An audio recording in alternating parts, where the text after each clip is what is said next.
আসসালামু আলাইকুম। আশা করি সবাই ভালো আছেন। আজ আপনাদেরকে দোকানের মতো সিঙ্গারা তৈরি করে দেখাবো। একদম দোকানের মতো সিঙ্গারা বানানো খুব সহজ ব্যাপার। তার জন্য আপনাদের ছোট ছোট টিপসগুলো জানতে হবে। সিঙ্গারা আমাদের কম বেশি অনেকেরই পছন্দের একটি খাবার, কিন্তু অনেকের কাছে ঝামেলা মনে হয় বলে বাড়িতে বানাতে চাই না। তাই আজকের ভিডিওটি ফলো করে আপনারাও চাইলে খুব সহজেই বাড়িতে বানিয়ে নিতে পারেন। তাহলে চলুন দেরি না করে তৈরি করে ফেলি আজকের রেসিপি। প্রথমে আমি সিঙ্গারার আলুর পুরটি তৈরি করে নিব। সেজন্য একটি প্যানে 1/3 কাপ রান্নার রেগুলার তেল দিয়ে দিলাম। এর সাথে দিয়ে দিব 1 কাপ পরিমাণ পেঁয়াজ কুচি, আরও দিয়ে দিব 4-5টি কাঁচামরিচ কুচি। দিয়ে ভালোভাবে নেড়েচেড়ে 2 থেকে 3 মিনিটের মতো নেড়েচেড়ে ভেজে নেব। ভেজে নেওয়া হয়ে গেলে 1 টেবিল চামচের মতো আদা রসুন বাটা দিয়ে দিলাম। এবার আবারও ভালোভাবে নেড়েচেড়ে নিতে হবে। আদা রসুনের কাঁচা গন্ধটা চলে গেলে সেই পর্যায়ে কিউব করে কাটা আলু দিয়ে দিব। সাথে দিয়ে দিব স্বাদ মতো লবণ। আরও দিয়ে দিব 1.5 চা চামচ মরিচের গুঁড়া, 1/2 চা চামচ হলুদের গুঁড়া, 1/2 চা চামচ ধনিয়ার গুঁড়া। এবার আবারও সব উপকরণ ভালোভাবে নেড়েচেড়ে কষিয়ে নেব।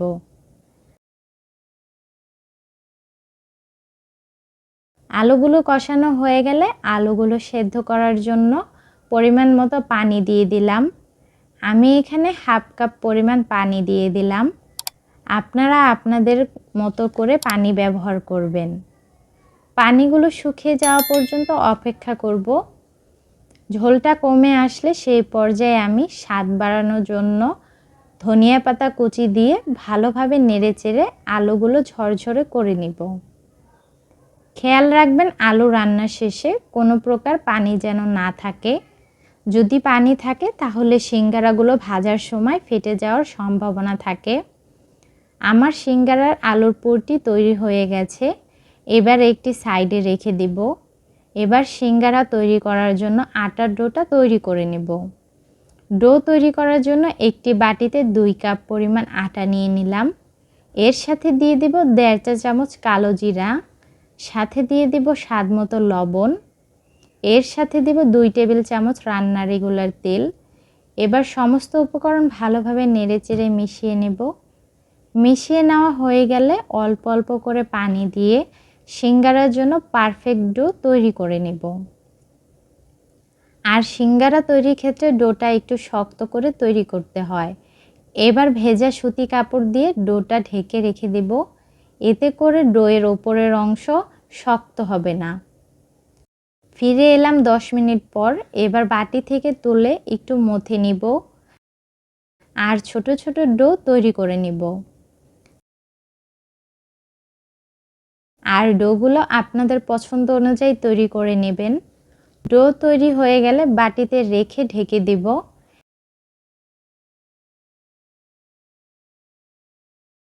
এবার একটি ডো নিয়ে সিঙ্গারার জন্য রুটি তৈরি করে নেব। আর একটি রুটি থেকে 2টি সিঙ্গারা আপনারা তৈরি করতে পারবেন। আর সিঙ্গারার রুটিটা লম্বা করে বেলতে হবে। রুটিটা যদি আপনারা গোল করে বেলেন সেই ক্ষেত্রে সিঙ্গারার শেপটা সুন্দর হবে না। রুটিটা আমি বেলে নিয়েছি। এবার মাঝখান থেকে একটি ছুরির সাহায্যে কেটে নেব। এবার ভাঁজ করে সিঙ্গারার শেপটি তৈরি করে নেব। আমি কিভাবে সিঙ্গারা ভাঁজটি দিচ্ছি এটা আপনাদের দেখে বুঝে নিতে হবে। 2 পাশ জোড়া লাগানোর পর দেখুন পানের খিলির মতো তৈরি হয়ে গেছে। এবার আলুর পুরটি পরিমাণ মতো দিয়ে দিব।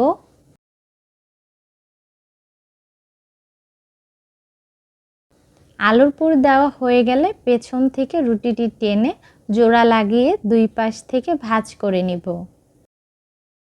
একইভাবে বাকি সিঙ্গারাগুলো আমি তৈরি করে নেব। দেখলেন তো কত সহজে সিঙ্গারা তৈরি করে নিলাম।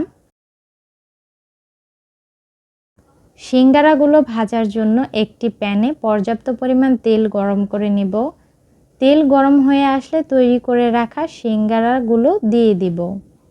আর সিঙ্গারাগুলো মিডিয়াম আঁচে এবং ডুবো তেলে ভাজতে হবে। এবার সিঙ্গারাগুলো উল্টে পাল্টে ভেজে নিব। ভেজে নেওয়া হয়ে গেলে প্লেটে তুলে নেব। দেখলেন তো কত সহজে তৈরি করে নিলাম সিঙ্গারা। আমাদের আজকের রেসিপিটি যদি আপনাদের কাছে ভালো লাগে, আমাদের চ্যানেলটি সাবস্ক্রাইব করে পাশে থাকবেন।